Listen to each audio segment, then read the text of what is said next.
mean, certainly we talk about the missionary system and what's being taught in our local schools isn't the factual account of what has happened to the Californian people. And then when you talk about those that do have the federal recognition status and those that don't, we even dove into that topic too, because when the Spanish missionaries came over, this whole state of California was covered with California Indian people. So we need to make sure that we continue to touch those topics also. And then you can see the frustration that has been built amongst our people for generations of when is it our turn to tell the true story of what has happened to the Californian people. We know that it's part of the curriculum in the state of California to build and to understand what happened within the mission system, but now is a time that we start to engage in the educational system moving forward to correctly and factually correct that history that's there. It's not about erasing a history, it's about getting the factual account of history into the mindset of all California Indian people and California people in general in the state of California. But where do we go from here? We see the toppling of the statues and monuments going down, but where do we go from here? If we stop and all we see is those monuments coming down and not now take this moment, this momentum to start to engage and change that perspective moving forward, I think that is where we're at. And hopefully this is just the beginning of ongoing dialogue and discussion throughout California with the California Indian people being the speakers to let their voice be heard during this time. I want to thank each and every panelist and speaker that has spoke on this topic and all the 1,300 that have signed in and registered to hear this topic moving forward. We also do have 2 respondents that have been chosen to speak. Our first respondent is Dr. Jalane Schmidt. She is an associate professor of religious studies at the University of Virginia. She teaches courses on race, religion in the Caribbean and Latin America, African diaspora religions, and the effects of colonization and the slave trade on religious practices and history. Dr. Schmidt also teaches about social movements and organizing strategies, an activist and public historian in Charlottesville, Virginia. She leads tours on Confederate monuments and plans public events about local history. Dr. Schmidt. Thank you, Assemblyman Ramos, and thank you to all the presenters, and thank you, Professor Hughes, for inviting me. I've really learned a lot. I am coming to you from unceded, occupied Monacan lands in central Virginia, which is where presenter Deborah Miranda also hails from here as well. And you know, it's oh, hi there, waving there, yeah. And you know, many of you were talking about you know, the problems, the challenges of federal recognition in that process, and the Monacan Nation only received federal recognition 2 years ago, in 2018. I mean, wrap your mind around that. It's just, it's incredible, you know, especially considering, you know, all the documentation here. And this is in part because we have there's a local contemporary Monacan leader and Charlottesville resident. Her name is Teresa Pollock, and she's called it a paper genocide, you know, which is basically our racist state laws out here. Like from the 1820s, we had a law that any child of an Indian was classified as a mulatto, all right? And then 100 years later, 1924, the so-called Racial Integrity Act, or One Drop Rule, dictated that there were only 2 races, white and colored. And so this, you know, the director of the Virginia State Bureau of Vital Statistics declared that Indians were simply Negroes with feathers, you know. And so this anti-Black racism, and here in the US South, the kind of Black-white binary is key, you know. This anti-Black racism was the basis of the legal regime in Virginia, which effectively legislated Indians out of existence in my state for hundreds of years. You know, so it's only been in the past 2 years that the Monacan Nation's been recognized, and by the state since 1989, so a bit earlier. But anyway, so that's where I'm coming from. You know, that is a local struggle here. You know, So I was struck by some of the overlaps that I saw between some presentations, and particularly Deborah Miranda, my fellow Virginian here, and Katja Baldi, the whole argument that he was just a man of his time. You know, that this comes up again and again, I think, especially for those of us who, you know, press for change and, you know, want to interrogate, you know, the sorts of monuments we have in our public spaces, the sorts of, you know, preservation of, you know, what's considered worthy of preservation, whether it's a mission, you know, for you guys out there in California. Here, where I am in Virginia, it's the plantation houses of former United States presidents. I'm only 3 miles from Monticello, you know, Thomas Jefferson's Monticello. And so this argument that he was just a man of his time, you know, which is basically, you know, telling, you know, those of us that, you know, are pushing for change, that, you know, you're just asking too much. You're presentist, you're imposing you know, contemporary, you know, arguments back on the past and judging these historical figures unfairly, et cetera, et cetera. And so I loved all the counter examples that folks were offering, you know, that, you know, of men of their time, you know, who objected, you know, to the treatment of Indians, you know, in this way, and you know, and you know, not, I mean, and of course, when people use that argument about, you know, he was just a man of his time, you know, of course, they're only speaking about white men of their time usually. I mean, right? I mean, but you know, as you know, the examples that Katja Baldi, you know, that you gave, you know, and you know, that there were plenty of Spanish men as well, you know, who didn't like this, and of course, Native people, you know, made it very clear that this was not okay. You know, so I like this this kind of way of marshaling kind of historical counterexamples, you know, as a kind of rhetorical strategy for intervening, you know, in these sorts of arguments, because it's a truth telling. It kind of tells the truths of history, and it pushes to expand the example of who counts, you know, as a historical agent in the narrative, you know, by saying, you know, why are we privileging, you know, effectively the worst person standing, you know, at that time, you know, rather than, you know, the counterexample of those who oppose them, you know. So this, I like that.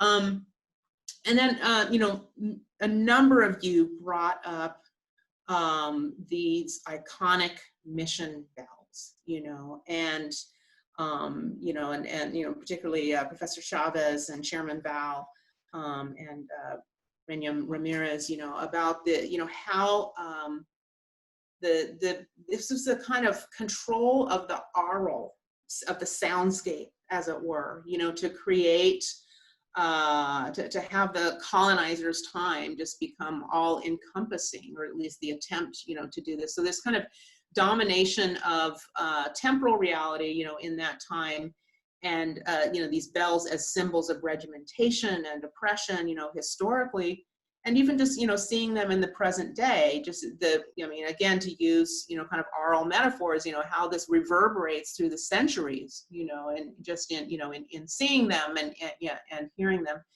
and then also the how the investment of both private and state resources, you know, in the effort to install these bells and to have promotional campaigns around them, and just the, you know, the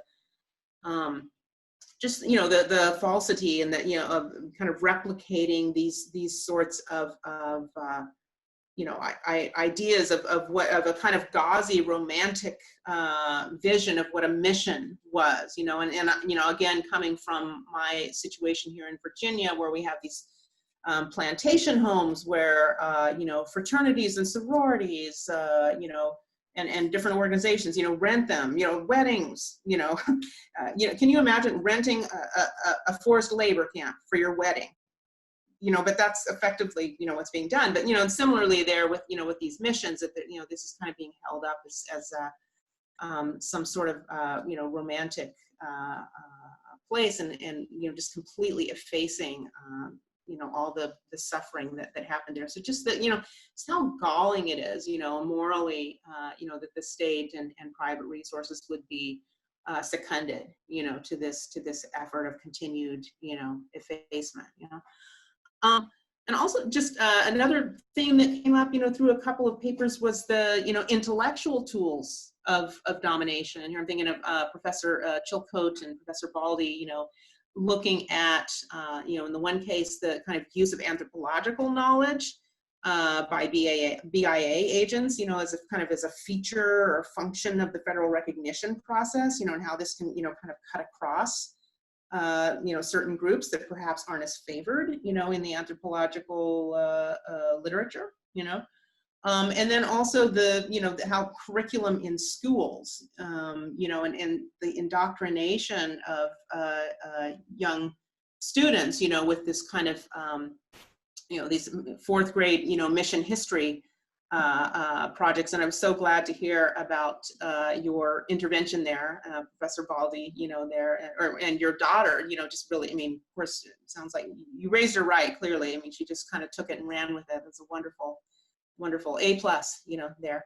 And this kind of reminds me, again, kind of coming from where I am, of this whole lost cause narrative about, that kind of glorifies and whitewashes, literally and figuratively, the reasons, for the Civil War, so curriculum, is just really key here, which brings me then to what Stan Rodriguez, was saying about the importance of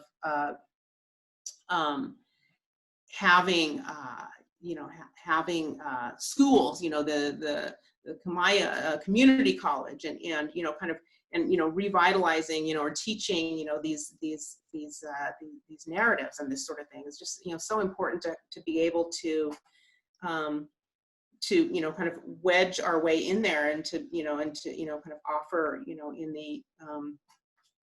in the educational landscape, an intervention there too. And then I wanted to, and I don't know if this is the time to ask, but at some point, continuing on what Stan Rodriguez was saying, that, that you mentioned just in passing, that there are some folks who supported, some of these measures, this, what you called indoctrination. And so I just wanted to, kind of ask a little bit more there, because again, coming from where I'm coming from, there are, some members, primarily older members of the Black community, especially in a small southern town like where I am, that are like, oh, we'll just leave those Confederate statues up, and it's just like, it's just, it kind of brings to the fore, the task, that we have, in educating and kind of, bringing people along and making these efforts. So anyway, I'd love to hear about, the sorts of educational interventions that you're making, among your people, and then also in a broader public.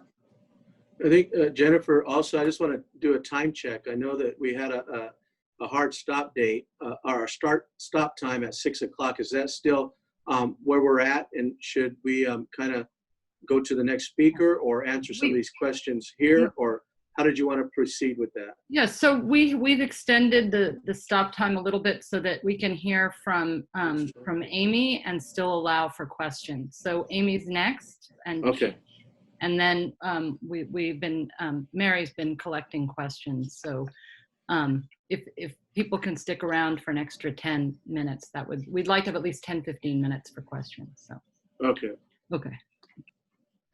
So Dr. Schmidt, did you still have some final comments, or are we ready to move on? No, that's all. Yeah.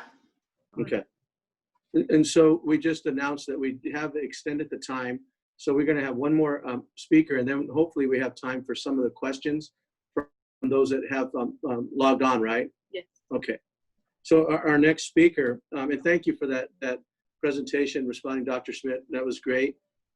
Now we want to move to Dr. Amy Lonetree, is an enrolled citizen of the Ho-Chunk Nation and an associate professor of history at the University of California, Santa Cruz. She received her PhD in ethnic studies from the University of California, Berkeley.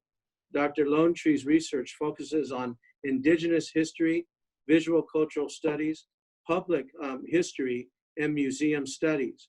Her publications include Decolonizing Museums, Representing Native America in National and Tribal Museums. She also co-edited a book with Amanda J. Cobb, the National Museum of the American Indian, Critical Conversations, and co-authored volume, People of the Big Voice, Photographs of Ho-Chunk Families by Charles Van Schaik in 1879, 1942. Dr. Lonetree. Thank you, Assembly Member Ramos. I want to first acknowledge the Awaswas speaking Yuwipi tribe, on whose lands I have the privilege to live and work, and the Amamutsen, who are the contemporary stewards of these lands. It is an absolute honor to follow this distinguished group of amazing Indigenous California scholars and leaders, and think along with everyone regarding the significance of this historical moment when we see the memorials and monuments celebrating Junipero Serra taken down, and the mythology surrounding the history of the California mission system challenged in critical ways. I'd like to focus my remarks on a few points in the interest of time, as the study of historical memory, monuments, and memorialization is an area of ongoing research. Some of the questions I have grappled with include whose narratives are privileged in these memoryscapes in California?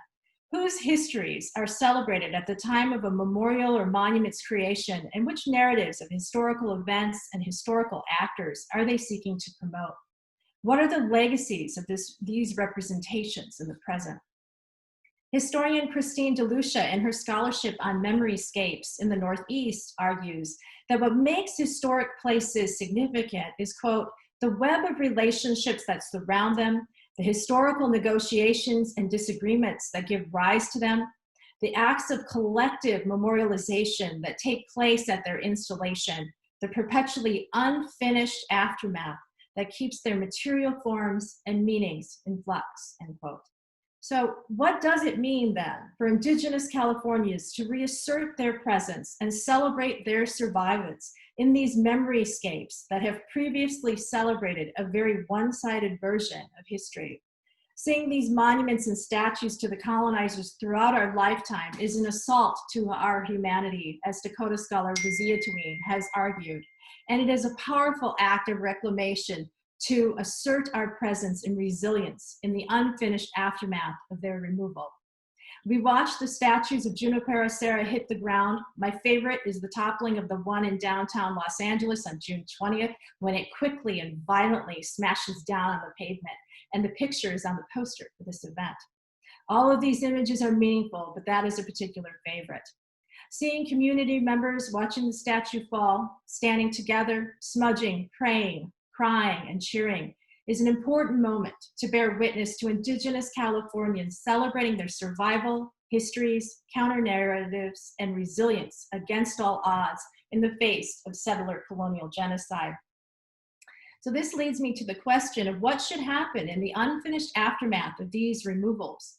While it is exciting to see these statues and memorials toppled, the logical question is what comes next, both in the long and short term.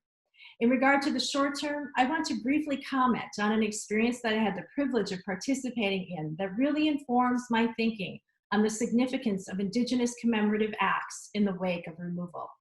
In April 2019, I joined with other Indigenous people in San Francisco to have our portraits taken where the statue Early Days once stood, a monument which celebrated Indigenous genocide and settler colonialism near the San Francisco Civic Center.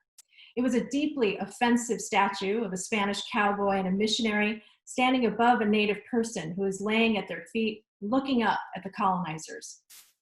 Thanks to the activism of many in the Bay Area Indigenous community, the statue was finally removed in September of 2018. I did not have an opportunity to witness that event, but I did participate in an extraordinary moment of reclamation and celebration in April of 2019, organized by the San Francisco Arts Commission, led by Barbara Mumby and others, who came up with the brilliant idea to invite Native people in curated groups to stand together on the statue and reclaim this space. I cannot even begin to describe how empowering it was to stand on top of that empty plinth with my fellow Native American professors, Beth Piatote, Betty Parent, and Andrew Jolivet. To have our photo taken by the brilliant Halea Sinanajini was a gift, and we all stood proudly on top of that empty platform where a monument celebrating the genocide of Indigenous people once stood for over 100 years. The moment could not have come at a better time for me personally, for I was facing a major health challenge. A few months before, I was diagnosed with cancer, and I was scheduled to have surgery 4 days after this event. Suffice to say, this was one of the most stressful and difficult times in my life. But there is something powerful about standing upon an empty plinth, standing tall and proud with my fellow Native American community members, and watching others I love and respect do the same. That gives you enormous strength. And I now have embodied knowledge of how truly empowering it can be to stand on that plinth in a collective moment of victory to assert our presence and versions of the past and celebrate the survivance of our people against all odds. This is just one commemorative option in the aftermath of removal. In terms of next steps regarding the long-term future of these sites, conversations need to continue that, of course, are led by California Indigenous people. I really appreciate the point made by April McGill in a recently published article where she offers her views on the way forward and how we support Indigenous communities. She stated, quote, "Give them a space, give them a park, create a dance arena, give them back their shell mounds, a place to continue to hold their ceremonies and grow their Indigenous food. Giving Indigenous Californians their land back is how you honor them, not via statue," end quote. I could not agree more, and one of the next important steps should center on land reclamation and the return of lands tied to missions that rightfully belong to the Indigenous nations of California. And they should have primacy in determining the memorials and educational programs that are developed at these sites, for we all know how critical it is to change the narrative at the 21 mission sites and not just remove the statues. It is also important to preserve and steward the archives.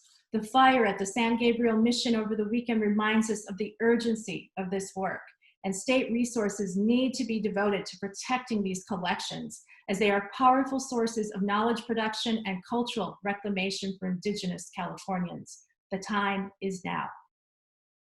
Scholar James Young reminds us that without having acted on memory, we allow memory to be incomplete. Through the act of removing these colonial statues, reasserting their presence that includes literally standing on top of empty plinths where these monuments once stood, Native Californians are acting on memory, and by so doing, are not allowing memory of this history of the mission system to remain unchallenged and incomplete. They are asserting their presence and a renewed commitment to challenging the colonial narratives of mission history for current and future generations. This is an act of decolonization, survivance, reclamation, and a profound love for the people, past, present, and emerging. Pinagigi, thank you. Thank you for those the great respondents and really paving the way for the different areas of what we have to continue to move forward to, right? Not just toppling the statues, but bringing that true awareness and actual account of history into the forefront and as well as moving forward. I want to thank all the speakers for sharing both their knowledge and experiences. Now we want to bring up to be able to discuss Mary Lopez Kiefer will moderate the question and answer period of today's program. Mary Lopez Kiefer is a member of and former Chief Legal Counsel for the San Luis Rey Band of Mission Indians. She is also a member of the California Native American Heritage Commission and a member of the advisory board for the UC Critical Mission Studies Project. Mary? No shanik lovik.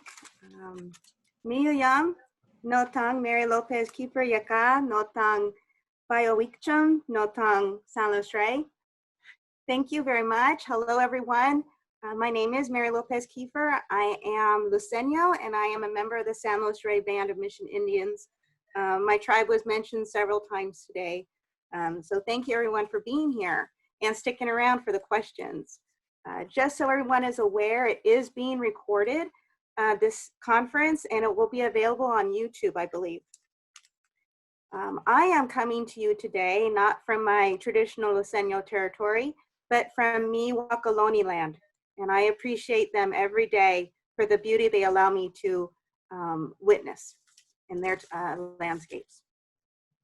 We have received over 100 questions, and these questions cover everything from the statutes themselves and mascots, but also the missions, the buildings, the land that they are on, and also the 4th grade curriculum for the state of California. So I'm going to go ahead and start the questions off. This one is to all the panelists, and it's in regards to the statutes and the history. It says, it seems like the concern by some of erasing history by removing names, monuments, is true in a twisted way. The reality seems like the true story needs to be taught rather than the whitewashed version we receive in school and at historical sites. Are there any plans to start teaching the true history, literally changing history books around the country to reflect the truth of Indigenous people, people of color, and others? So I'll go ahead and open that up to the group.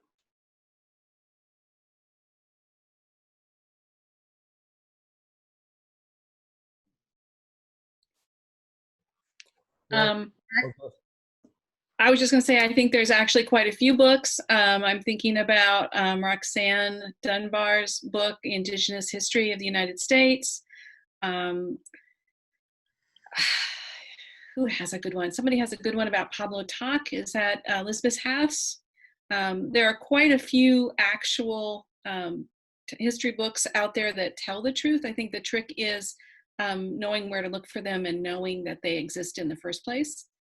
Which is one reason why I posted information about some of my articles, because in the bibliographies, I list a lot of these books that I used as my sources. So in some ways, there is already some really good work out there, but I think that everybody in this group is also continually producing materials. It's sometimes difficult to know where to get that, especially if you're not associated with a university and you can't get into a library database to see the articles or the books. So one of the places that some people post their articles on is called academia.edu. It's in some ways a problematic website, but in other ways, it's where scholars can upload their materials for people to access for free. So there are some really good materials available there.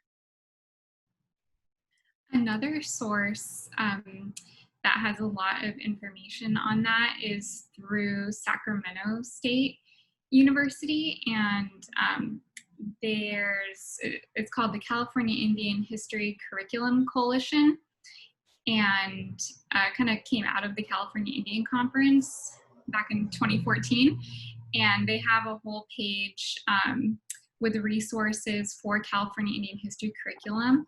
So we can probably post that link in the chat as well. It has, tribally specific and then kind of statewide resources as well to draw from.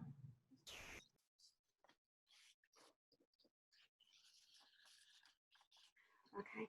Assembly Member Ramos, this question is for you. One of our participants wanted to know what other California legislators are supporting the removal of Sarah statute, and if you know what the Capitol is planning to do with the location where the statue was located. So with those that were there on July 4th that brought down the statue of Juan Pedro Sierra, we ended up then writing a letter, myself and joint authored with Senator Wiener out of up there in the Oakland Bay Area, I believe. So we sent a letter. I sit on rules and joint rules, which is the body that will decide where that goes or how quickly it would come up. What we did was write a letter asking them to basically pause from putting that statue back up until meaningful discussion can happen with those and the stakeholders that are there, and including specifically the California Indian people to be part of that discussion. We sent that letter off to Rules and Joint Rules. Both myself and Senator Wiener are members on the Rules Committee on the Assembly side, Senator Wiener on the side of the Senate. We're waiting to hear back from that. We are in discussion of that. There is those that are out there, other legislators, that support the ongoing dialogue before anything is decided about that statute coming back up. Certainly, being in the legislature, we want to make sure that our voice is being heard. And as a sitting member in the state legislature and a California Indian, we made sure that that letter went pretty quick, basically overnight, to those bodies. And so we continue to work in those areas. We do bring up the issues. However, there could be letters that write in stating the position that we just said, right? That we could actually share with other members that are out there also. And so we continue to look at that. As far as plans of what would go in that area, we want to make sure that there's a meaningful dialogue going again on with the legislators that are there to make sure that that voice is being heard. I still think that this is the time that we move forward as California people, right? The momentum that now has been captured around this. This is stuff that many on the line, many on this conference call or the Zoom have been advocating since the 1970s, as far as the Redskins, Juan Pedro Sierra. We get it. Christopher Columbus, more of a Pan-Americanized type deal of destruction. But when you boil it down to the state of California, the mission system, right? Juan Pedro Sierra and the 21 missions brought far more destruction to the California Indian people than did Christopher Columbus. So let's make sure that when we talk about the history here in the state of California, that we let our voices be heard during that time. So we do have support from legislators moving forward to make sure that that true and factual educational process takes place. Thank you, Assemblymember Ramos. The next question is for the group as a whole, so anybody can respond. What do the speakers consider to be the ideal treatment of the missions today? Should they be closed, given over to the indigenous ownership?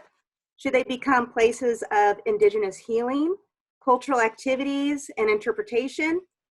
How might they be transformed?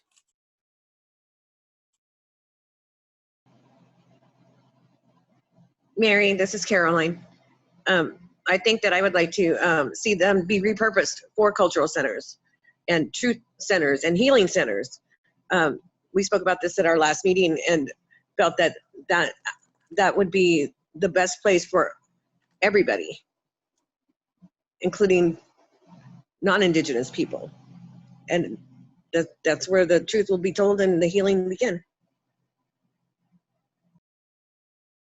They ought to be turned into monuments to tell the truth about our history and the devastation and the destruction of the mission system. They ought to become truth tellers for the public.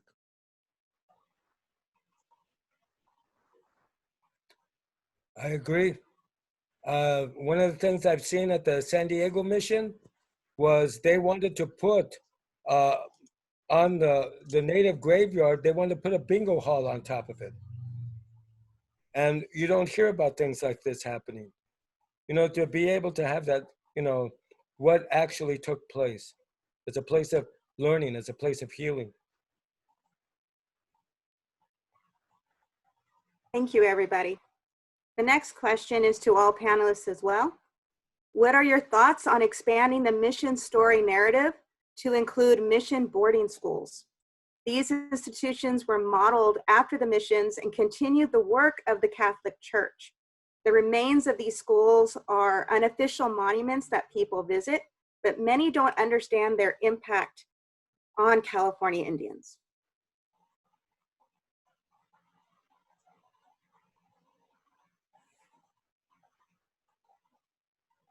I think that starts to get into the discussion of where do we go, right? Certainly we're touching the era of the Spanish missionaries. Before the Spanish came the Russian expeditions, but now that we're in this era of the Spanish, right, and the missionary system. We have to tackle that, but then we go into the boarding schools, right, and how people were stripped of their language and how chastised and those things took place. That's the ongoing dialogue, right? That it can't be just a moment in time where we're having these Zoom conferences talking about these issues. We have to be able to plan out how we're going to change and educate people throughout the state of California on all these different issues that have affected our people. So we look forward to making sure that that becomes part of the equation of what's being discussed in the future. There's a lot, right? There's a lot. There's the Spanish era, right? The missionary system. Then you have the Mexican rule. Then you have the U.S. rule. Then the state of California. And each one of those periods was detrimental to the Californian people. So this is just the beginning of the topics and the dialogues that need to be moving forward in this collegial manner as far as discussing in a well thought out manner, but being able to bring into those books and correcting history, again, getting that factual history of all those eras to where we are today that has happened to our people and to our ancestors. Mm-hmm. Mary, can I add one thing? I want to add for people that like I've been doing a lot of like talks throughout my kind of short career, and I will tell you I'm at the point now where I want people to sort of remember that like I don't just want to center the people that need to be educated about this and why we do this work, because we've been doing this work for like over 100 years. There's a lot of books you can read. There's a lot of websites you can visit. There's a lot of YouTube videos you can watch. And at this point, if you're not doing that work, I don't want to just be the person that convinces you to do that. I want you to show up ready to do something because you've done the work to be here to have this conversation about what we're going to do next. So when we keep thinking like we got to create more things to educate people, I don't know. I want to create more things that support our young people, our young Indigenous people, and what they want the world to look like. I want money from the Catholic Church so that they are the ones like paying to reestablish our languages, to paying to reestablish like our culture and what we're doing. They took all the land, all the resources, all the people. Now they're one of the richest entities in the world. They have it. And so it's like, why aren't they the ones that are uplifting what we want to do? I want the land returned to California Indian people so we can decide what we want to do with it. And I'll tell you a story about Hoopa. We had a fort that was built in Hoopa in the middle of like our land. And I think there would be people that would argue that we should have kept that fort and we should like have it to teach and people can walk around it. But it got torn down. It's now where a bunch of people live.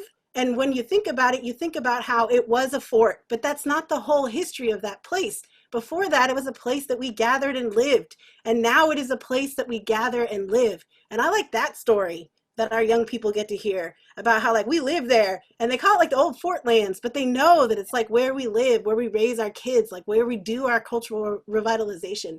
So like, I want people to think beyond that we have to educate people. I think what we need to do is start saying we need real support for what we're going to do to build our Indigenous futures. And you need to get on board because we've been doing this work to get you here. Now it's time. And if you don't know what else to do, buy Deborah Miranda's book and read Bad Indians. I mean, it's like, just start there and then start thinking about what the world could look like if we were thinking differently about how we wanted to move forward as Indigenous peoples. And important, I want to add that, you know, this is just the beginning. There's, you know, of California Native history. There are the other periods that Assemblymember talked about. But a big part, an important part of our history for people to know and to understand is the impact of the missions on us. You know, that historic trauma. You know, the coastal Indians of California, the ones that went to the missions, they were missionized over 3 consecutive eras or periods. The Spanish mission period, the Mexican period, and the California American period. During that time, there were bounty monies, besides the missions and the slavery, etc. There were bounty monies paid. There were militias paid to going up to hunt down the Indians and to kill them.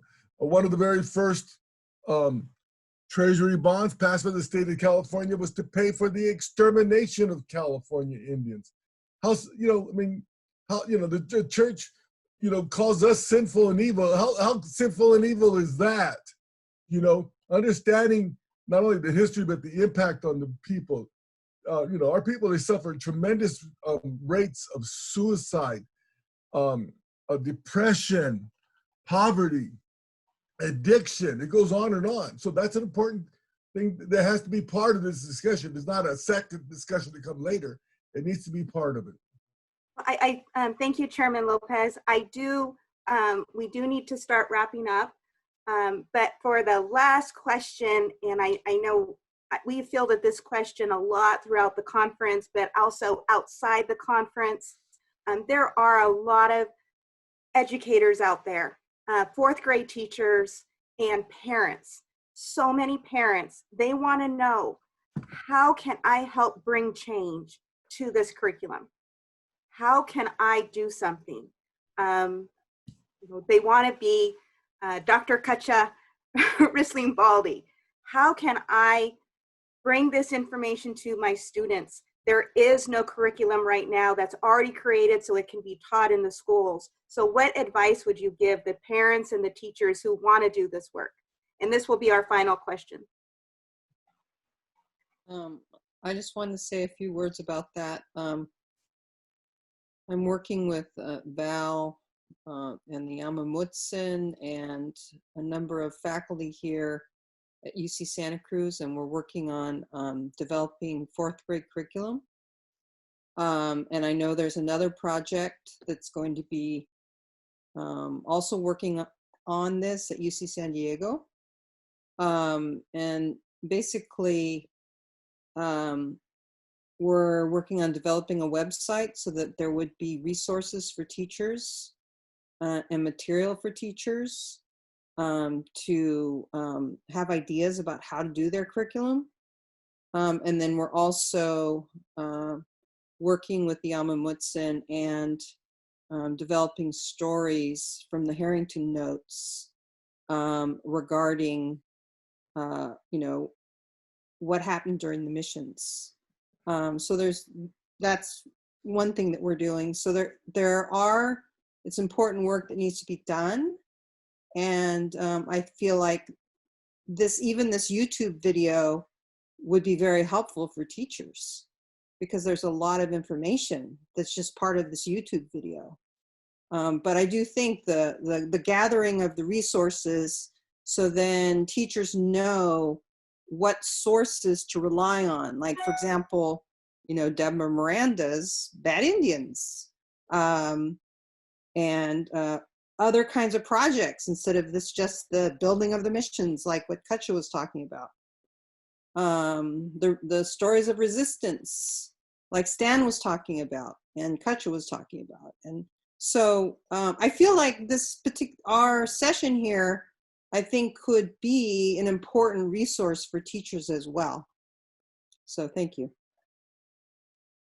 I just want to add to the quickest way you could actually help to do that is if you could get them to pass something that says that in order to be a teacher in California, you have to have taken a certain number of units that meet California Indian history requirements or Native American studies requirements, period. That's like, you got to make the change at this level that says we can't hire teachers if they don't do the work to be able to be teachers in our school systems. And it's very, there are Native American studies programs and American Indian studies programs all over now in California, especially at CSUs, at the places where we're training our teachers. It cannot be an additional training. It has to be fundamental to how we hire our teachers. We have to say, this is what we center.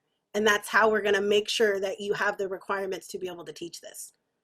And with that legislative ask, we'll go on to Assemblymember Ramos to close us out. I want to say one thing first. Oh, wait, Stan, go ahead. Okay, real quick. Listening to all this, you have to have buy-in with the local groups, the Native peoples from that area. We've been working with Lakeside and Santee school districts. We brought up this thing about the missions, and we told them, if you want to put the missions, we're going to burn them, and we're going to show you what they look like after we were done with them. So are you going to work with us? And one of the things they said is the things need to be changed in Sacramento. However, on the local level, they're willing to work with us, and they're working with Kumeyaay Community College. So Thank you, Dr. Rodriguez. Assemblymember Ramos, it's all yours, including making the laws. It's all That's right. yours. Yeah, I mean, we're always open to hearing different areas of how we can move pieces of legislation forward for California Indian people. I think this dialogue that we've had now has really touched an area that has been approached before, right? For me, some of the traditional songs that we sing, Cahuilla bird songs, were taught to me by Cahuilla elder from Torres Martinez, Robert Levi, Sr., who his son, Robert Levi Jr., is a teacher within the state of California and part of the CTA, and his wife, Mary Levi, also. And they're on that area. They're actually now trying to go through some of the different ethnic studies to give that perspective of California Indian people and Indian people in general into the curriculum. However, having those two as educators in the state of California still shows the need for Indian people, California Indian people, and Indian people in general to be able to become those teachers that are teaching the kids in the state of California, that would be able to get to those resources that now that are available out there through the panelists and the books that are being written. It's time that we start to look at that as far as now opening and encouraging people, Indian people, to become the educators within the education system itself. I want to thank you for allowing me to be your MC. It's a great dialogue. I think this also will be a learning tool that teachers can use in the classroom. Just certainly for us, we'll take it on the road and show it wherever it's needed. Certainly, California Indian people and their story is much stronger because of these types of webinars moving forward. We also do have a webinar with the Superintendent of Instruction, July 28th, that will touch on a lot of these topics that we're talking about now. I want to thank you for allowing me to be your MC, and thank each and every one of the presenters that are there as we go united to change the dialogue and let the voice of California Indian people be heard throughout the state of California.